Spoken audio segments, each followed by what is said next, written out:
Edward, here for an UMU feast today. Some nice pig crackling there on the stones. Are you enjoying your food so far? It's been fantastic, really enjoyed it, yeah, and it's something I've never experienced before, sort of the hot stones and everything else. It was really good.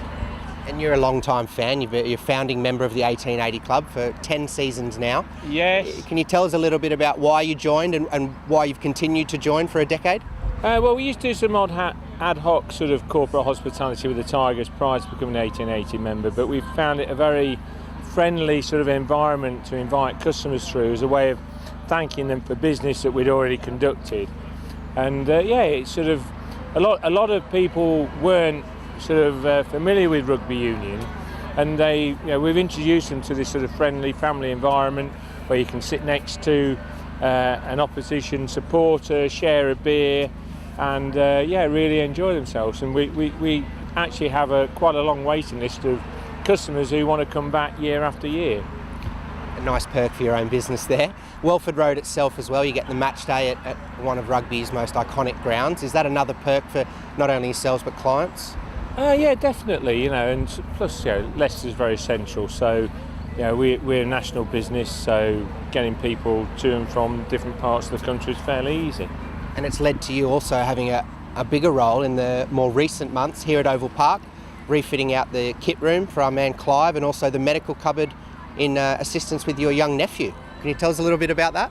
Yeah, we were fortunate enough to come to this sort of same barbecue event last year, and on the tour we noticed that the kit logistics wasn't really up to what we would call a sort of satisfactory sort of standard. And as Simon Cohen was saying earlier, that trying to sort of make small improvements in every aspect is very important.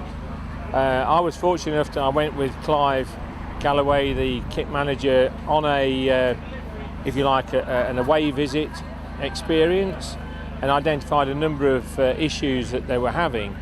They all seemed to have bad backs, trying to lift things that were far too big for them. So we've sort of introduced kit logistics containers, storage facility, and also materials handling equipment to enhance their job, make it a lot safer and a lot easier. And Clive's sort of a very friendly guy, but he sort of keeps thanking me, and sort of his back's feeling a lot better, and he has far more time because it's much quicker to load and offload his van. It all adds up in the end on match day. Yeah, very much so. Talk about the year ahead. What are you most looking forward to as an 1880 Club member this year? This year, obviously, Tigers getting back into the sort of playoffs is prime concern. But I guess, as a member, it's sort of, having the enjoyable days with clients, and sort of now feeling part of the sort of Leicester Tigers environment. It's a nice, friendly club, and we're getting to know a lot of people, and everybody's so approachable and friendly, which makes such a difference. Finally, I will ask, on that note, you just finished on there, what would you say to anyone who's thinking about becoming an 1880 Club member? Get off the fence, come in. What would be the reasons? Prior to the 1880, I had experience sort of corporate hospitality, hosting tables at football, at Aston Villa and Manchester United. And although they're great environments, it's a completely different atmosphere. I remember sort of telling our sort of guests not to celebrate when your team scored because, you were under attack.